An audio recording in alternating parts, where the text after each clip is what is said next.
Okay, Miles, what is the best snack you have in your house right now? If I said run to your pantry, grab something and do a show and tell, what would it be? The best snack is probably my 2-year-old snacks, either the Annie's cheddar bunnies that I steal or these Trader Joe's fruit strips that I also steal. So I don't tell anyone, but I eat his snacks a lot. So it'd have to be one of those. Welcome back to Stacking Growth Snacks. I'm Steph Crugnola, and I'm here with Miles Campbell, Brand Development Manager at Refine Labs. We're talking about content and video strategy. Miles, let's get techie. So we are going behind the scenes today. You've got your content idea, you've got your outline, you're ready to go. Where do people start with equipment? What do you need to record a video or a podcast? How do you balance budget and experience level to make the best product with what you have? That's a great question. I think it's one people really get hung up on.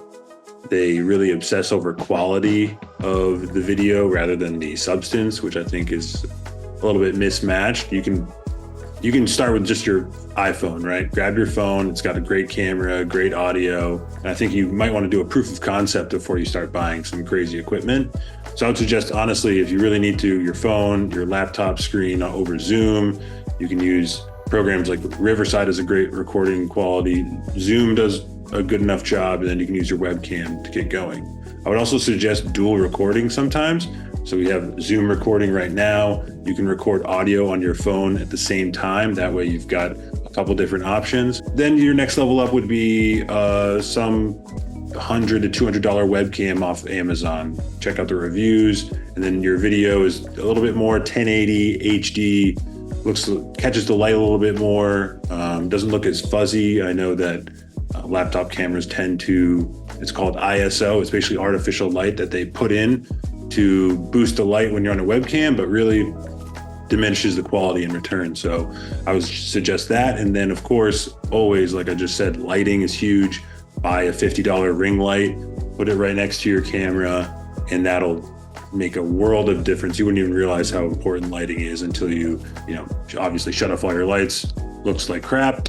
And now, so I'd start there. Camera, lighting, audio, your big three. What's your setup like, Steph? Your quality is always great. Thank you. Yeah, so I've got a mirrorless DSLR camera. I actually have a couple different LED lights set up around me, with one in the back that gives me colors that I can change at will just for fun. Kind of sets me up like a green screen in the back. Lighting is so important, and I think that people forget that they can achieve these things without spending a lot of money. And what you said earlier, using your phone to start.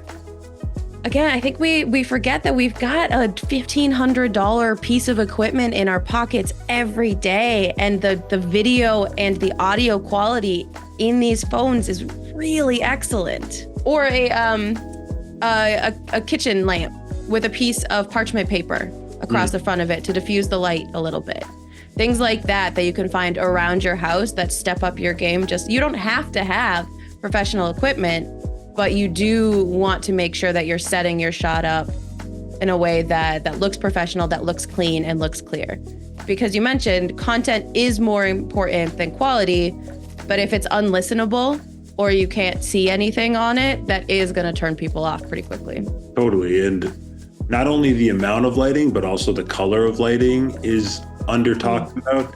I have these yellowish lights, and you can kind of see it's kind of yellow in the room. And ideally, I would have shut them off and had a studio light off camera right here. But I've got at least a nice natural light. But I think you can even see that it's much more white and clean on this side and much more yellow on this side. So just be careful if you're just using your overhead lights in your rooms. They tend to be a little bit warmer, more yellow, but it looks not so great on camera and compared to obviously natural light or an LED whitish cooler temperature light.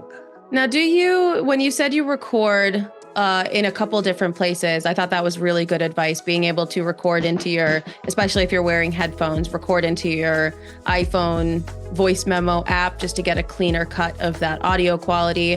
What do you do for video? If you're on Zoom, how do you dual record something like that? Do you set up a second camera? Yeah, if you have a camera set up in the Zoom recording, you can always record the Zoom, but you can also use QuickTime, which is on every Mac too, to do a second recording, and then you can record HD 1080p on the QuickTime as well. So you have a full frame of just you for the QuickTime, rather than sometimes the Zoom split screen. The Zoom, you get the little name at the bottom you got to cut out sometimes, rather than bouncing back and forth between the two, gallery view, speaker view. You just have one full shot of yourself or whoever the speaker is on the QuickTime. So QuickTime's a little trick that I think is underutilized that people should definitely be doing. So you have two different copies of the video. Yeah, especially because if Zoom just records speaker view or just gallery view, you're trying to blow up that tiny little square.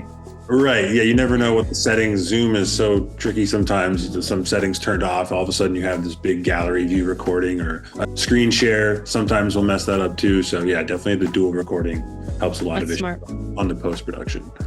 Yeah. So we've talked a little bit about video tiers. You've got your phone camera, you've got a webcam, you've got a DSLR, you've got a multicam setup.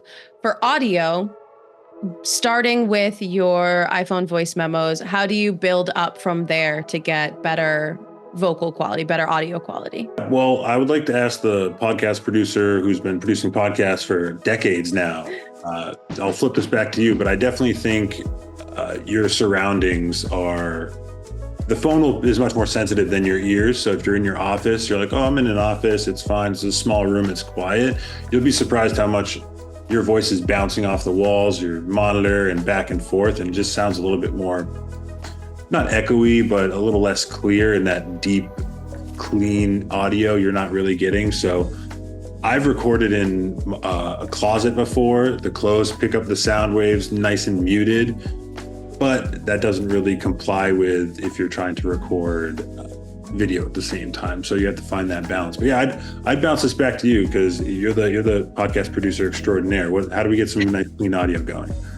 Yeah, so to tier that up, kind of like you did for cameras, your phone is great. Then you can get a USB plug-in microphone. So a Blue Yeti is a good, really bass, pretty inexpensive option.